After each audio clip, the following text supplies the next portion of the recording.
Bobby in Pika, dobra sta prijatelja, vedno le naprej na zelene travnike. Bobby in Pika, ko posije sonce, vesela in smeje, odhitita v gori. Bobby in Pika, dobra sta prijatelja. Cmoki. Nekega jesenskega dne je pikapolonica Pika skuhala slivove cmoke in povabila prijatelje na kosilo. Prišli so Bobby, Baltazar, Gašper in Rozi.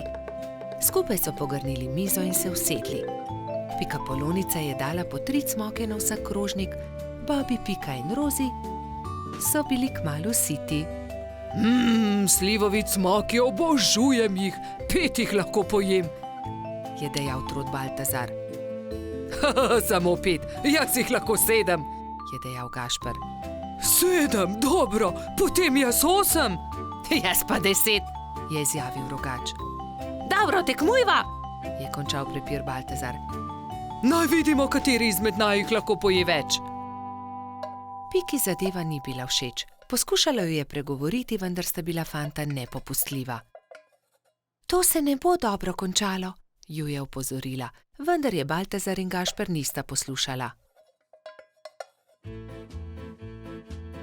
Doslej sva pojedla 3 cmoke, zdaj naj pride 4, je predlagal Gašper in dal novi cmok na vsak krožnik. Zatem sta vzela novega in pojedla tudi 5. Po 5. sta pojedla 6. Po 6. sta pojedla 7. Po 7. sta pojedla 8. in po njem 9. Zdaj pride 10, še zmoreš, je vprašal Baltazar. Seveda lahko pojem 2-krat toliko, je rahlo zamahnil Gašper. Ko sta pojedla zelo veliko cmokov, je oba začel boleti želodec.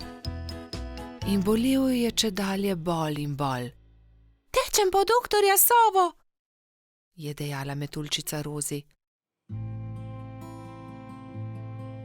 Doktor Sova jo je pregledal in začel jezno govoriti. No, kdo je že videl kaj takega? Seveda vaju boli želodec. Oba sta pojedla po 15 cmokov. Pa še to, da se je tekmovanje končalo neodločeno. 3 dni bosta na dieti, ne smeta jesti nič drugega kot le kuhan krompir. Ampak ravno jutri bo prišel v naš gost prodajalec rogljičev, se je oglasil razdvojeni Gašper. Zelo mi je žal, ampak se jim bosta odrekla. Čez 3 dni pridita k meni, da vama bom spet pogledal želodec, je strogo dejal doktor Sova in odšel domov. Naslednji dan je na velik travnik prispel prodajalec dišečih rogljičev. Prebivalci gozda so srečno jedli in izbirali med veliko dobrotami. Cimetovega, prosim, je dejala Pika. Jaz bi kokosovega, se je prerival Bobby. Meni dajte sladkornega, je zopila Rozi. Imeli pa so tudi orehove, makove, celo kakavove. Baltazar in Gašper sta žalostno gledala veseli sejem, a sta ubogala doktorja Sovo. Ko so minili 3 dnevi, sta šla Trot in Rogač k zdravniku. No, poglejmo, je zamrmral doktor Sova in ju temeljito pregledal. V redu, ozdravela sta. Vidim, da sta me ubogala. Ja, seveda, je Gašper pokimal z nosom. Čeprav bi si močno želel jesti rogljiče. Gašper in Baltazar sta se poslovila od doktorja Sove in se odpravila domov, ko je doktor Sova zavpil za njima. Počakajte le minuto, tu je nekaj. Prihranil sem vama 2 rogljiča. Izvolita. No, doktor Sova, tudi ti si šel na travnik?